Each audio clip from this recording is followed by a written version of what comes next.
Hello hi नमस्कार. आज परत एक छान अशी रेसिपी तुमच्यावर घेऊन आलेली आहे. सुंदर अशी एकदम डाळीची रेसिपी आहे.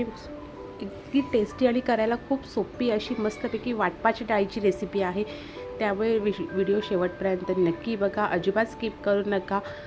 आणि आवडलीच रेसिपी तर रेसिपीला लाईक करा, आवडत्या व्यक्तीला तुमच्या शेअर करा. आता जास्त वेळ न घालवता चला पटकन आपण वाटपाच्या डाळीला सुरुवात करूया. सुरुवातीला इथे आपल्याला घ्यायची आहे अर्धा कप मुगाची डाळ आणि अर्धा कप तुरीची डाळ. अशा दोन मिक्स अशा डाळ मी इथे घेतलेल्या आहेत. त्या दोन डाळ आधी आपण धुवून घेऊया आधी व्यवस्थित. त्याच्यामध्ये आता मी एक टोमॅटो असा जरासा जाडसर असा कापून घेतलेला आहे. टोमॅटो मोठा होता म्हणून एकच घेतलेला आहे. आणि आता पाणी टाकून मी साधारण इथे 2 कप पाणी घेतलेलं आहे. आणि ह्या डाळ आपण छानपैकी कुकरला शिजवून घेऊया. 4 शिटीमध्ये छानपैकी डाळ शिजवून घेतलेली आहे. आता आपल्याला जे वाटप बनवायचे त्यासाठी ओलं खोबरं, 5-6 लसणीच्या पाकळ्या, हिरवी मिरची आणि कोथिंबीर असं आपण थोडंसं पाणी टाकून एक अशी घट्टसर पेस्ट तयार करून घ्यायची आहे. आपलं वाटप तयार करून घ्यायचं आहे. आता आपण आपल्या डाळीसाठी फोडणी तयार करूया. त्यासाठी इथे मी तेल घेतले, 2 ते 3 टेबलस्पून तेल घेतलेलं आहे. त्याच्यामध्ये जिरं आणि मोहरी घेतलेली आहे 1-1 टीस्पून. त्याच्यामध्ये 7-8 लसणीच्या पाकळ्या ठेचून घेतलेल्या आहेत. कढीपत्त्याची पानं घेतलेली आहे 10-12. थोडंसं हिंग घ्यायचं आहे आपण त्याच्यामध्ये टाकायला. अगदी 1/4 टीस्पून हिंग घेतलं तरीसुद्धा चालेल. हे सगळं व्यवस्थित आपण यांना तेलावरती असं परतवूया. आपली फोडणी छानपैकी अशी तडकून देऊया. आणि जी डाळ आपण शिजवलेली होती ती डाळ आपण आता ह्याच्यामध्ये टाकून घेऊया. आता त्याच्यात आधी सुरुवातीला मी 1 कप पाणी टाकून घेते. आणि ती डाळ आहे ती आपण रवीच्या साहाय्याने, म्हणजे आपण तुम्ही ह्याला काय म्हणता मला नक्की कमेंट्स करून सांगा, अशी बारीक करून घ्यायची आहे.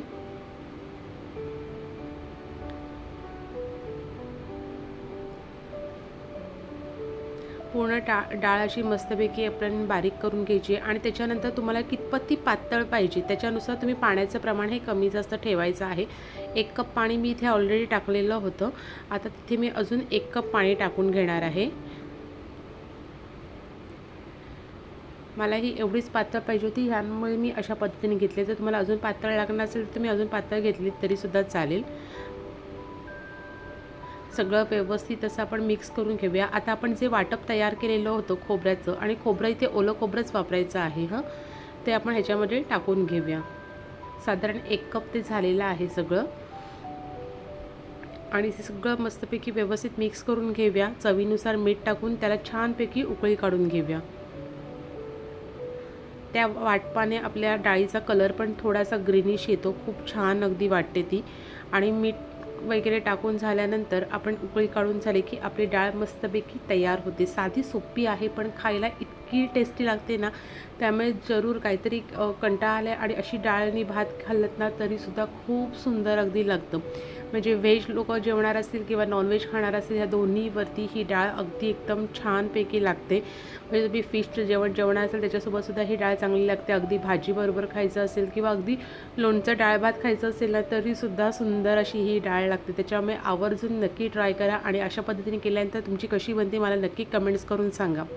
आता डाळीला छानपैकी उकळी आलेली आहे. थोडी ही कोथिंबीर टाकूया आपण त्याच्यावरती. आणि आपली डाळ ही तयार झालेली आहे. करायला सोपी, खायला टेस्टी अशी वाटपाची डाळीची रेसिपी तुमच्याबरोबर शेअर केलेली आहे. तुम्हाला कशी वाटली रेसिपी मला नक्की कमेंट्स करा. आणि रेसिपी आवडली असेल तर रेसिपीला लाईक करा, व्हिडिओला लाईक करा, आवडत्या व्यक्तींना शेअर करा. आणि चॅनलवर नवीन आहे तर चॅनल सबस्क्राईब करा. चला तर परत एका नवीन सुंदर व्हिडिओ नवीन रेसिपीसोबत तुम्हाला परत भेटूया. तोपर्यंत ही वाटपाची डाळ कशी वाटली मला नक्की कमेंट्स करा. थँक्यू.